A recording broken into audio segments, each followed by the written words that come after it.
Welcome to COVID-19 episode 4, Cooking with Char. So tonight we are doing a twist on a classic chicken fried steak, simply because you can't buy really the normal ingredients at the store right now. And so when you have college boys at home and they live in Texas and they're good farm boys, they really like chicken fried steak.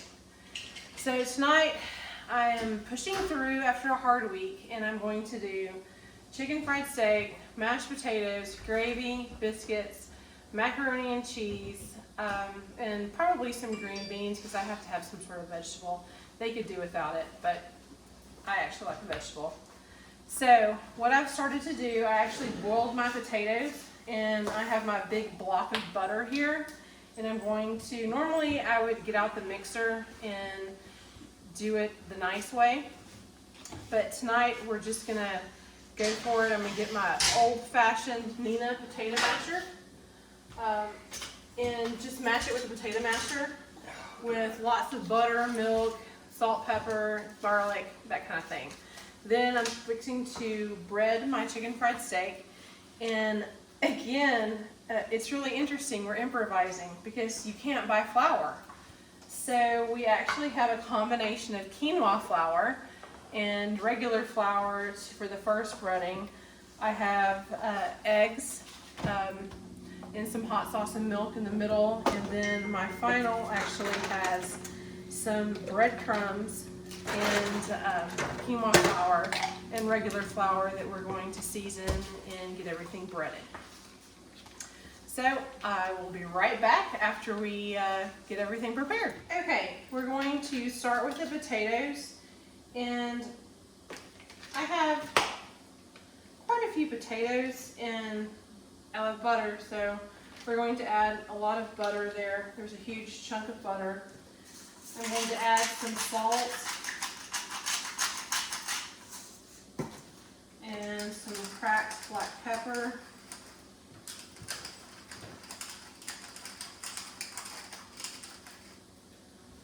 Some Slap Your Mama.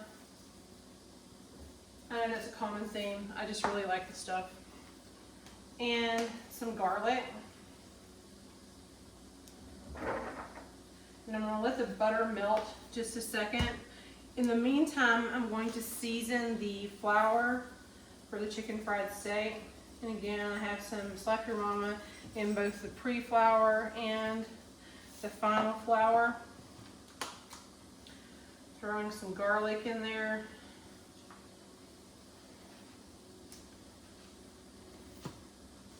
Also some pepper. I'm not going to use my nice pepper for that. I'm just going to use just ground black pepper. I want the pepper flavor, but I don't want to waste my good cracked pepper.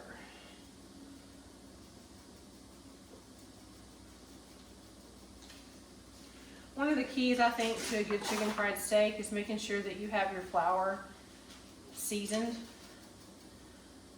There's nothing worse than bland food. Okay, so I'm going to mix that together and let some of this butter melt, and then we'll mix the potatoes. Okay, my butter is melting nicely, and I have my good old-fashioned Nina potato masher. And then I'm going to add some milk. So potatoes like this just have a few lumps, but a few lumps are okay. My Nina used this for probably 50 years, so if she could do it, then I can do it. But my thing, the key to good potatoes is lots of butter. Actually, the key to good cooking is lots of butter. Now, I never said it was healthy cooking, but it's cooking. So maybe we actually have to have special editions of healthy cooking with Char that actually is a little bit modified version. So I'm going to stir this up real quick and taste it and see how we did on our seasoning. Okay. Actually, it's pretty darn good. So I'm gonna leave the potatoes like they are, and I'm gonna get ready to bread the meat.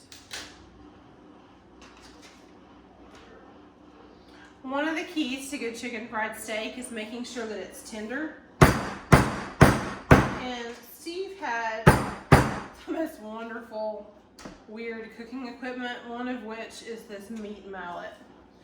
It has multi-purposes. It's great at tenderizing steak, and then if worse came to worse, you could hit somebody in the head and kill them with it.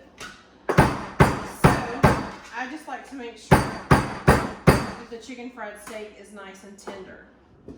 So I have each of the big pieces cut in half. I've tenderized it on both sides, and then we're fixing to bread. Now I have my chicken fried steaks breaded. I have my oil heating. The boys requested macaroni and cheese to go along with the mashed potatoes. And then I don't have any fresh green beans, so we're going to use canned green beans and season them. So literally I have my canned green beans. And I'm a weirdo and have a container of bacon grease. Never said this was healthy cooking, but it does taste good. So I have some bacon grease that I added, and then I'm going to add some salt and pepper.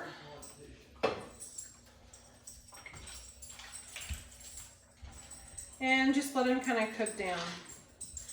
If I was going to do the long version, I probably would have chopped some garlic and some bacon and onion and let it simmer down and then cook with the green beans. But again, this is improvised cooking with the green beans. So I have this, I'm going to put them on the stove, turn them on low, and just let them go.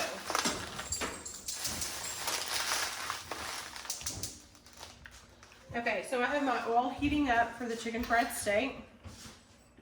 I've already battered them once, but I like to make sure that it has nice batter on it before I cook it. So I'm going to redo them in flour right before I throw them into the oil. And then we also have some biscuits. So we'll do biscuits and gravy and the chicken fried steak, mashed potatoes, macaroni and cheese, and chicken fried steak. Okay, now I'm ready to start the chicken fried steak.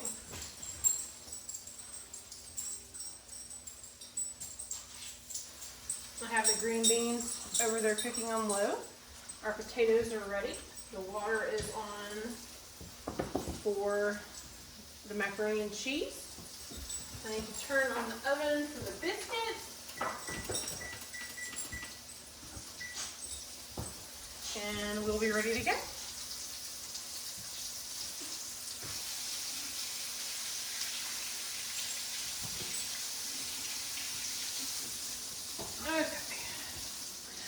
Okay, so we're cooking our steaks nicely. I have the ones here that have already been done.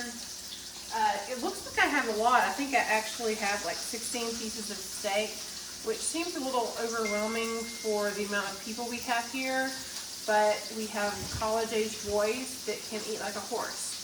So I really doubt there'll be a whole lot left over tomorrow. If there is, then they can either have steak and eggs or chicken fried steak sandwiches. So as soon as I get everything ready, then we'll start the gravy, and the biscuits are in the oven. Okay, we have our chicken fried steak all done. And so now we're gonna start on the gravy. And I saved what real flour I had left because I don't know what kind of gravy quinoa flour we'll come up with. So we have our pan drippings. And I put some flour in here, and we're going to cook the flour down. And literally I'm scraping the last amount of flour that I have for the gravy. And so literally we're going to cook the gravy just a little bit, and then we'll add milk and season. So we have our chicken fried steak ready, the mashed potatoes are ready. I'm gonna throw those in the microwave to get those heated up. We have our macaroni and cheese, our green beans, and the biscuits are almost done. So everything's coming along nicely.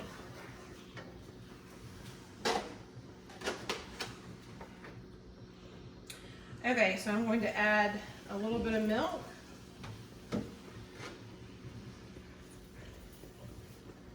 Stir everything in. Get it to thicken.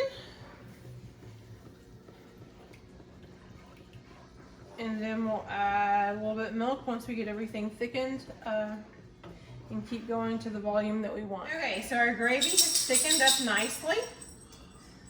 We have everything that's coming together. Gonna heat up our green beans, our macaroni. We have the biscuits just came out of the oven. I'm going to butter them, and then I'll show you the final product in just a second. Okay.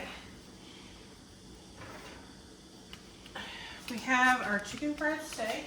The biscuits were an epic failure because I was concentrating on the gravy and totally forgot. So, oh well. The bottom's stuck a little bit, but they're covered in butter, and so I think things will be fine. So, we have our chicken fried steak. Oh, my mashed potatoes from the microwave, so hold on.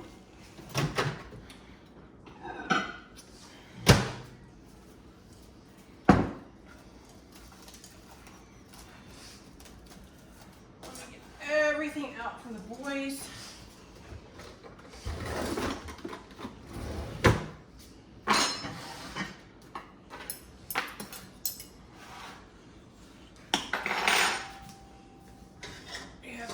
Our macaroni, our green beans, the gravy's going to be on the stove.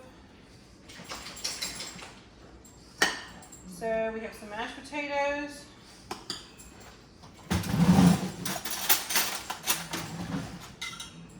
Lots of starches here.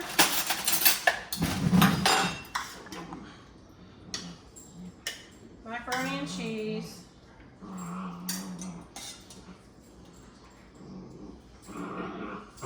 Some green beans and nice homemade gravy over the top.